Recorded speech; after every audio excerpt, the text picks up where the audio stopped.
ஒத்தின்னு ஒண்ணு இருக்கு நம்ம சமுதாயத்தில். ஒத்தி போகியம். ஒத்தின்னா என்னன்னா, ஒரு வீடு இருக்குது, அதை வந்து நான் வாடகைக்கு விட்டு சம்பாதிக்கிறேன்னு வைங்களேன்.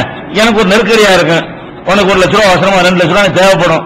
நான் வந்து என்ன செய்ய, ஒரு ஆளை பிடிச்சி உனக்கு வீடு தானே வேணும், 2 லட்ச ரூபாய் கொடுப்பா, வீட்டை யூஸ் பண்ணிக்கப்பா, நீ 2 லட்ச ரூபாய் தந்துட்டு என்ன செஞ்சீங்க, எப்ப தர்றியோ நான் தர்றேன்னா வீட்டை திருப்பி தந்துரு இப்படிங்கிறது.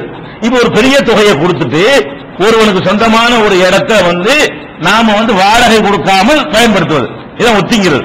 வாடகை ஒரு இடத்துல போய் நான் குடியிருக்கிற வாடகை கொடுக்கணும்ல, என்னுடைய இடமா இருந்தா பிரச்சனை இல்லை. வேற ஒரு இடத்துல நான் குடியிருப்பதாக இருந்தால் அதுக்கு மாசம் 5000, 10,000, 8,000, 7,000 அதுக்கு வாடகை உண்டு. அந்த வாடகையை வாங்கிட்டு தான் ஒருத்தன் வீட்டை தருவானது, சும்மா தரமாட்டான். அது ஒரு தொழில், அது ஒரு வருமானத்துக்குரிய ஒரு வழி.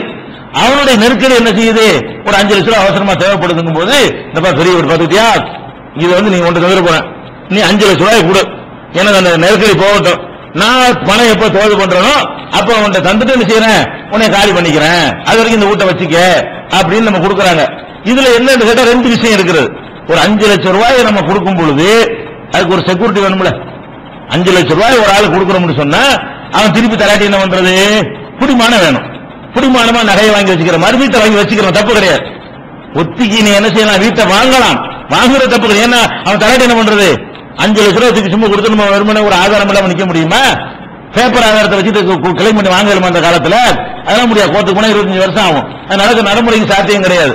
அப்ப என்ன செய்யணும், மெட்டீரியல் ஏதாவது இருக்கணும். அவன் 5 லட்ச ரூபாய் கொடுத்தோம்னு சொன்னா நம்மள்ட்ட ஒரு சாமான் என்ன செய்யணும், அதாவது அவனுடைய சாமான் இருக்கணும். அப்பதான் நமக்கு அதுல ஒரு கேரண்டி இருக்கும். அந்த வகையில் என்ன செய்யலாம்னு கேட்டா, நீ வந்து பொருளை வந்து 5 லட்ச ரூபாய் வாங்கிக்கப்பா, வீட்டை என்கிட்ட தந்துரு, வீட்டை ஏன் பொசிஷன்ல இருக்கட்டும், நான் வேணா வாடகை கூட இந்த வாடகை வேண்டாம் வாங்கி தந்துடும் உனக்கு.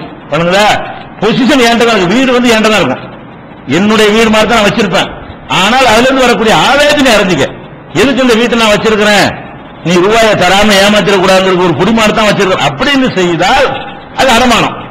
வீட்டை அடமானமா வைத்து விட்டான், அடமானமா வைத்து விட்டு என்ன செய்யறான், அவனே குடியிருந்தா கூட வாடகை கொடுத்துடணும்.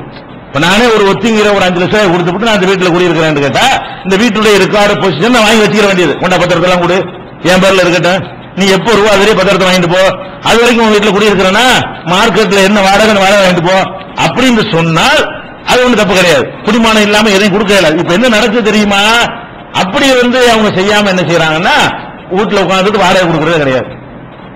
அப்ப நீ அது ஒருத்தன் வீட்டுல கொண்டே நீ ஒரு வருஷம் ஒரு மாசம் இருந்தீங்கன்னா ஒரு 10,000 ரூபாய் 5,000 ரூபாய் வாடகை கொடுக்கணுமா இல்லையா? 5,000 ரூபாய் குறைஞ்ச சென்னையில வீடு இருக்கா? அப்ப மாசத்துக்கு ஒரு 5,000 ரூபாய்க்கு நீ வாடகை கொடுக்க வேண்டியதை ஏன் கொடுக்காம இருந்த? காசை வாங்கினதான் வட்டியா? இது வாடகை ரூபாயும் காசு தானே. நான் காசு எங்க வாங்கினேன், நான் காசா வாங்கினேன், சும்மா உட்கார்ந்து இருந்தேன். அது சும்மா உட்கார்ந்து நீ கொடுக்க தானே, அது வாடகை 5,000 ரூபாய் கொடுக்கணுமா இல்லையா? அப்ப நான் என்ன பண்றேன், 5 லட்சம் ரூபாய்க்கு 1 ரூபாயை வாங்கி கொண்டு என் வீட்டை உங்கள்ட்ட தருகிறேன். நீங்க என்ன பண்றீங்க, என் வீட்டுல வந்து எந்த விதமான வாடகையும் தராமல் ஒரு மாசம் இருக்கிறீங்கன்னா எதுக்காக இருந்து ஏன் எனக்கு வாடகை தரல? எதுக்கு நீங்க வாடகை தரல? 1000 ரூபாய் உங்கள்ட்ட கடனா இருக்கிறதுக்கா தரல.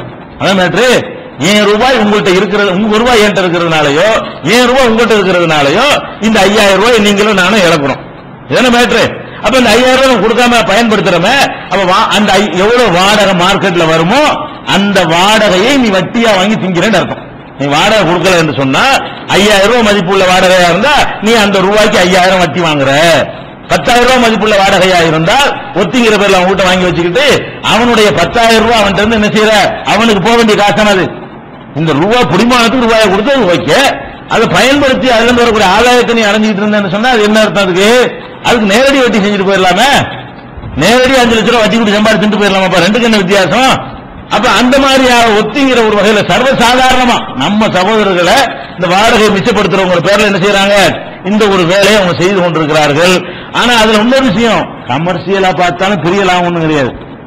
5 லட்சம் ரூபாய் கொடுத்துட்டு மாசம் 5,000 ரூபாய் வாடகை கொடுக்காம இருக்கிற பைத்தியக்காரத்தனம். கமர்சியலா பார்த்தா கூட லாபம் கிடையாது. 1 லட்சம் ரூபாய்க்கு குறைச்சு எந்த லாபத்தில் போட்டால் 3,000 ரூபாய் இருந்துச்சுன்னு அதுல வரும். எந்த ஒரு வியாபாரம் லாப நஷ்டம் உள்ளதா இருந்தாலும் பெரும்பாலும் என்ன செய்யும், ஒரு 3,000 ரூபாய் 2,000 ரூபாய் குறைஞ்சு வராதே இல்லையா? நீ 5 லட்சம் ரூபாய் கொடுத்தீங்கன்னா உனக்கு என்ன செய்யணும், 10,000 ரூபாய் கிட்ட வரணும். 5 லட்சம் ரூபாய் கொடுத்துட்டு 5,000 ரூபாய் வாடகை நீ அனுபவிச்ச நீனும் பைத்தியக்காரத்தான் தான் பண்ற. அதுக்கு அந்த ரூபாய் போட்டுவிட்டு 10,000 ரூபாய் வாங்கி 5,000 ரூபாய் வாடகை கொடுத்துருந்தோம்னா 5,000 நிச்சயமாவது ஆகும், ஹலாலாவும் போயிடும். நிச்சயமாவும் போயிடும், அது ஹலாலாவும் போயிடும். அப்படி இருக்கிறவங்க என்ன செய்யறாங்க, இது ரொம்ப பெரிய அறிவாளியா அறிவாளியமா நினைச்சுக்கிட்டு வாடகை இல்லாம இருக்கிறோம்ல, புத்திசாலித்தனமான வேலை நினைச்சிட்டு இருக்காங்க. புத்திசாலித்தனமா அதுல ஒண்ணும் கிடையாது, புத்திசாலித்தனமும் கிடையாது, பாவம் தான் அதுல சேர்க்கிறது. அதனால இதுல என்ன நீங்க கவனிக்கணும், உங்களுடைய பணம் ஒருவரிடத்துல இருப்பதற்காக வேண்டி அவரிடத்துல நீங்க கூடுதலாக எதை நீங்கள் பெற்றாலும் அது வட்டி தான். இந்த வாடகை நீங்கள் பெற்றுக் கொண்டீர்களே, அவருக்கு சேர வேண்டிய வாடகையை நீங்கள் வாங்கி கொண்டீர்களே, ஆனால் வட்டியாயிரும். அதனால கஷ்டப்படுறான், உதவி கொடுக்கறதா கொடுங்க, என்ன செய்யுங்க. அதனால எந்த ஆதாயத்தை நான் எதிர்பார்க்கல. மனிதனுக்கு மனிதன் ரூபாயை நான் வச்சுட்டு இருக்கேன் வேஸ்டா, உனக்கு கஷ்டப்படுங்கிற இந்த வச்சுக்க, உன் வீட்டை அடமானம் எழுதி கொடு. அது ஏன் கொஸ்டின்லாம் இருக்காது. அது வாடகை விலைக்கு விடுறாங்க, வாடகை நீ வாங்கிட்டு போ, வாடகை நீ வாங்கிட்டு போப்பா, நானே வாங்கி வசூல் பண்ண தந்துடுறேன், அல்ல நானே இருந்துட்டு உனக்கு வாடகை தந்துடுறேன். ஆனா ரெக்கார்ட்ல இந்த ரூபா தர்றதுக்கு பிடிமானமா எனக்கு அடமானமா எழுதி கொடு. ஒத்தினுக்கு விளையாண்டு செய்யணும், அடமானம்னு சொல்லி நீங்க எழுதி வாங்கிட்டீங்கன்னா ஒரு நகை அடமானம் வாங்குற மாதிரி, ஒரு ஆட்டு மாடு அடமானம் வாங்குற மாதிரி என்ன செய்யலாம், வீட்டை அடமானம் வாங்கிக்கலாம். அடமானம்ங்கிறது வட்டி இல்லாம இன்ட்ரெஸ்ட் இல்லாம இருந்தால் அது மார்க்கத்தில் அனுமதிக்கப்பட்டதா இருக்கும், அது இருந்தால் அனுமதிக்கப்பட்டதில்லை. இது ஒத்தி ஒரு இது ஒண்ணு நம்மகிட்ட இருக்கிறது.